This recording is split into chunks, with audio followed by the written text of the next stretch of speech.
What is going on, guys? It is Racer Hunter, and today I'm going to show you my Izanami build.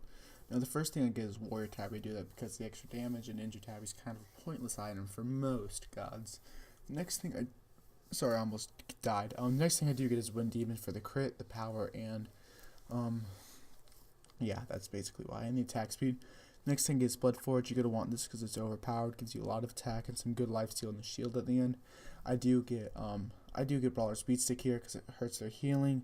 Also does that good penetration. Now I do get Deathbringer. I also get Asai for the attack speed. Now sometimes I usually switch over to Quinn size, just because you want the good damage, but Asai is pretty good. I do sometimes get Hasten Fertilities instead. It really depends on what I'm feeling. As you can see with Hasten Fertilities, I'm critting for 581, doing a lot of damage here, hitting about 200 per basic attack. And the crit isn't as strong as you'd want it to be, but as you can see there, I'm attacking fast and doing a lot of damage now. I also will get, I don't even know what I get, like I hop around a lot during this build. But I also think I'm going to go back to Asai and show what I do.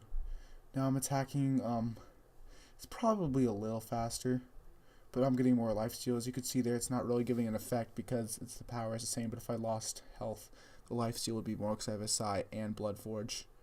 But I'm probably going to show what Quinn size does next. Quinn size gives a major damage boost. Oh, I might probably show Ninja Tab is probably what I'm doing. So I don't know 100% my build. I'm kind of a very shitty YouTuber. But Ninja Tab is sometimes good because at the early game you're going to want to have a lot of attack speed, believe it or not. Like that's what a lot of people want, early game attack speed. So if you start out with Ninja Tab, you have a lot of attack speed.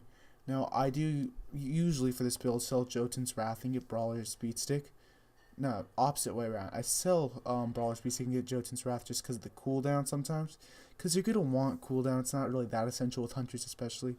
But sometimes you're really going to want some cooldown. Now I'm going to show what this does. It's not as good.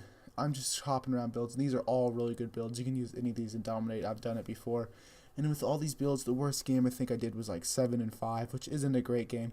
The best game I did is like 26-6 with all these builds. Like the best out of all of them, 26-6. And it was this one right here I went 26-6 with. But that was a pretty good build because you have a lot of attack speed and you get a amount of penetration. But I prefer Hasten Fertilities at the end of this. But I'm going to show you what it does with the Asai gang because I'm stupid. But as you can see here, I'm destroying pretty well. Now I'm going to show you what it does to Raw. Totally melts Raw in all ways, which is always really effective. And yeah, as you can see there, I was critting for 500. You're hitting hard, you're attacking fast. This is my preferred build. And yeah, let's get out of the video. Peace.